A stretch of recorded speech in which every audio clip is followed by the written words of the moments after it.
Bom dia, boa tarde ou boa noite. Meu nome é Lúcio e eu gostaria de compartilhar com você um pouquinho da minha história, da conversão, e quem sabe através disso você não encontrar algo em comum na sua vida, você poder tirar algum proveito disso, né? Então, começou mais ou menos assim. Eu cresci indo para a igreja, então eu conheci Deus através de pregações, né? Eu não conheci o Deus através da palavra, eu conheci através de pregações. Então eu conhecia muitas histórias bíblicas e tudo mais, e na minha adolescência eu simplesmente quis sair da igreja.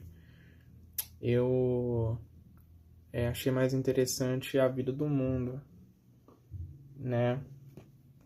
Saí da igreja e eu tive uma vida muito ociosa na minha adolescência. Eu me distraía muito, né? Entretenimento, jogando bola, jogando muitos jogos online, fazendo só o que é divertido, saindo.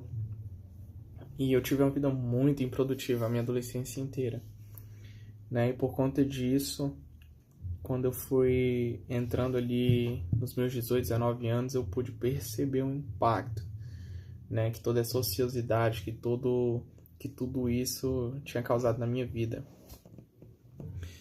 Durante esse tempo todo que eu jogava, minha mãe sempre intercedeu por mim, minha mãe sempre orou por mim, e quando ela compartilhava disso com outras pessoas, as pessoas falavam pra ela: você devia estar dando graças a Deus que seu filho está dentro de casa e tal, porque eu não era do tipo que saía. Minha mãe nunca teve o desprazer de me buscar em algum lugar porque eu tava bêbado, porque eu tava drogado, porque eu não conseguia ir, ou porque eu tava dando trabalho nesse sentido.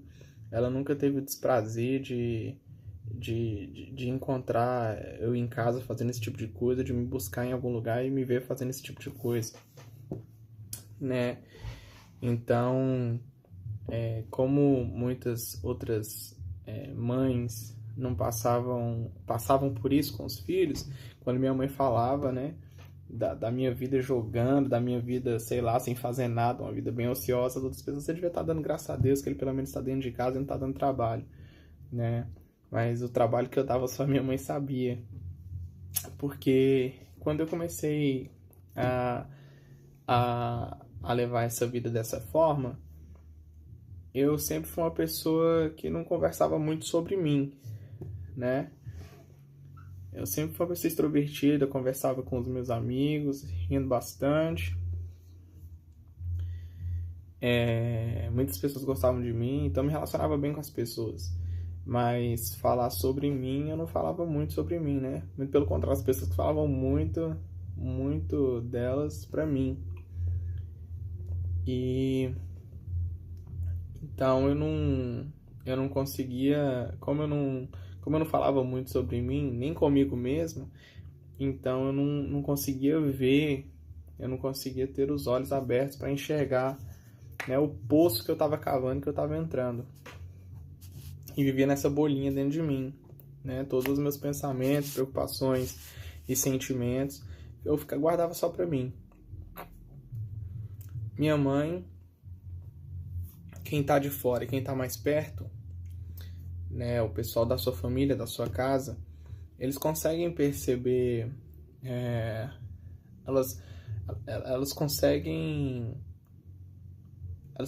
perceber, por exemplo, que você tendo uma vida ociosa, lá na frente você não vai conseguir ter uma vida de realização, porque você passou muito tempo perdendo tempo, você não se preparou, você não se dedicou, você não estudou, você não produziu. E lá na frente não tem como você colher nada bom, né? Porque você não plantou nada bom. Minha mãe tinha essa preocupação, ela ficava preocupada, ela intercedia muito por mim, orava muito por mim, porque ela não queria um filho desse jeito, ela não queria um filho que chegasse lá na frente e não pudesse trabalhar, não pudesse arrumar um emprego decente, uma vida digna. E minha mãe sempre teve muito essa preocupação, ela ficava em cima de mim e eu resistia a tudo isso, né? Eu queria fazer as coisas do meu jeito e acabava que a gente teve uma relação bem desgastada, eu não conversava muito com a minha mãe, de poder me abrir, e tal, e ela sempre tava brigando comigo, né, e tal. E tá. Mas eu fui persistindo nessa vida de entretenimento, essa vida de sempre estar jogando bola, saindo um pouco, jogando muito, mas muito, passando muitas horas jogando. Minha alegria era saber que todo mundo lá em casa ia passar o final de semana em algum lugar, e aí eu ficava em casa e jogava de sexta até segunda, né? Só dormia quando praticamente desmaiava, né? Encostava em algum lugar assim e dormia, né? Encostava em algum lugar esperando a partida começar no jogo e você encostava e acabava dormindo sem querer. E essa foi a vida que eu levei por muitos anos, por uns 10 anos, ou talvez até acho que foi por uns 10 anos, ou talvez um pouco menos, ou mais, não sei exatamente. E quando eu cheguei aqui nos Estados Unidos, quando acabando essa fase da adolescência, que você vai entrando numa vida adulta, onde você tem as responsabilidades e elas vêm você querendo ou não, né? Quando você vai sofrendo esse impacto de você ver a sua vida não indo pra frente justamente por causa disso, você começa a ficar triste com isso, né? Eu comecei a ficar desgostoso com a vida, eu comecei a perceber as oportunidades que eu tinha queimado, que eu não tinha aproveitado. Então, por conta disso, eu comecei a entrar talvez num lugar de depressão, né? Muita influência maligna na sua mente, né? Muitos pensamentos negativos. Por exemplo, uma pessoa comum que não entende muito da vida espiritual ou da sua vida com Deus, ela diria que você ainda tem todo o tempo do mundo, que você é novo, que você pode fazer, que você pode, sei lá, mudar a sua vida, e ela não precisa nem ter um embasamento espiritual para ela falar isso para você. E nem mesmo dessa forma eu conseguia enxergar a minha vida, né? Eu só não conseguia ver mais graça. Achava que minha vida ia ser uma vida muito ordinária e que não valeria a pena, porque o sentimento que eu tinha é que eu estava simplesmente existindo e não vivendo, né? Eu não tinha mais alegria de viver. Minha vida era bem comum, continuava rindo no trabalho, relacionando com as pessoas, mas por dentro esses pensamentos estavam lá. E eu não percebia, eu achava que era natural, achava que era uma coisa normal, não conseguia reconhecer.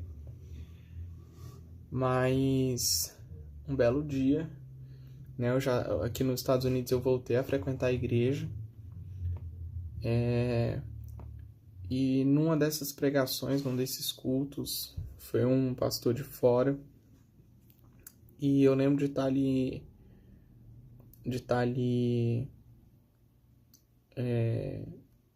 ouvindo ele a pregação. Estava gelado, eu já tinha aceitado Jesus, eu já tinha voltado para a igreja, já estava frequentando há algum tempo, mas mesmo assim eu ainda estava desgostoso com a vida.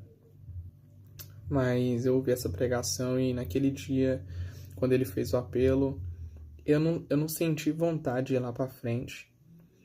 Mas eu lembro de estar assim, considerando se eu ia ou não ia. E eu lembro que eu só pensei assim: se tem alguém que pode fazer alguma coisa por mim, é Deus, né? Se Deus não fizer, não tem quem faça. E aí, pensando assim, eu fui lá pra frente, mas sem sentir nada, sem sentir nenhum um arrepio, ou um sentimento muito forte, uma emoção, nada. Só pensei assim, eu falei, quer saber, eu vou. E fui. E lá na frente, gelado fiquei. Tava lá na frente assim, de olho aberto, pensando, o que eu tô fazendo aqui? Deus nem vai falar comigo, eu não sei o que, pensando toda aquela negatividade, né?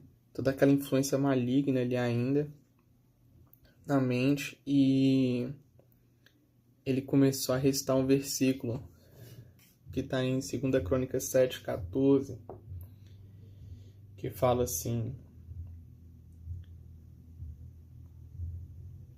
e se o meu povo, que se chama pelo meu nome, se humilhar e orar e buscar a minha face, e se converter dos seus maus caminhos, então eu ouvirei dos céus e perdoarei os seus pecados e sararei a sua terra. Quando ele começou a falar esse versículo, chamou minha atenção, e eu E eu senti que esse versículo falava comigo, né? E assim, conforme ele foi falando, quando ele falou se humilhar, e aí naquele momento eu me ajoelhei, tô ali, tô de olho aberto ainda e pensando, não, Deus não vai falar comigo, eu só tô fazendo, só tô cumprindo, tô ouvindo o versículo, né? Ele tá ali recitando aquilo ali e eu fui fazendo conforme ele recitava. E mesmo assim aquele pensamento, Deus não vai falar comigo, talvez eu só vou ficar, só vou tipo aqui na frente, né? Vai acontecer esse ritual dele orar por nós e tal, mas eu vou voltar pro meu lugar da mesma forma.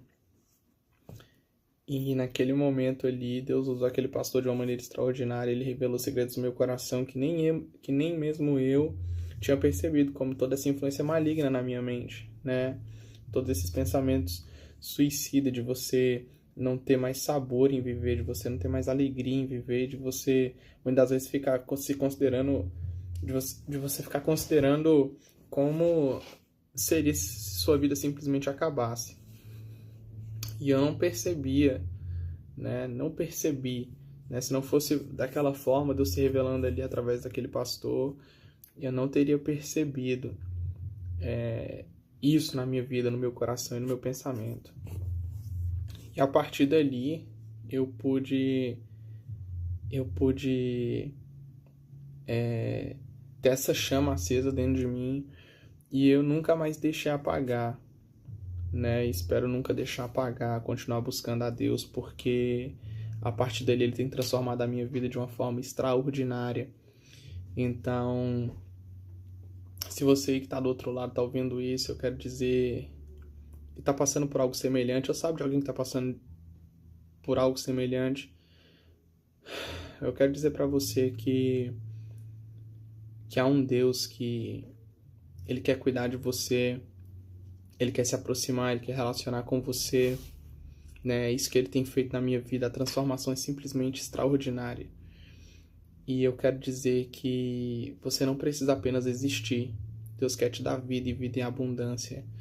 Ele quer te ver alegre, ele quer te ver realizado, né? Nem sempre você vai cumprir realizações como o que a maioria das pessoas pensam, de ter carro, casa e fama, ou tal, sei lá, qualquer coisa nesse sentido.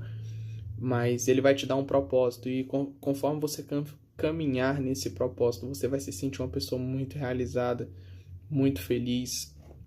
E assim ele tem feito comigo. Eu gostaria de compartilhar dessa alegria com você. É algo que está acessível a você também, né? E através ali daquele momento de rendição ali ao Senhor, de entender que se tinha alguém que podia fazer alguma coisa por mim, era Ele.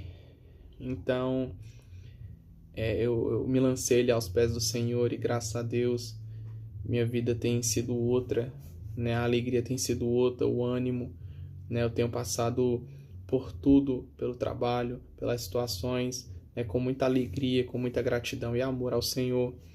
E espero que você possa chegar nesse lugar também. Então, se essa palavra te abençoa de alguma forma, se você conhece alguma pessoa que pode ser abençoada por ela, compartilha, né? E vamos ver aí o que Deus pode fazer no coração dessa pessoa também, através dessa palavra. Eu quero te abençoar em nome de Jesus, que você tenha uma ótima semana, um ótimo dia, né? Para a honra e glória do Senhor. E quero te encorajar, né, a entrar nesse lugar de rendição ao Senhor, porque você não tem nada a perder, muito pelo contrário, você só tem a ganhar. E fica com essa palavra em nome de Jesus. Amém.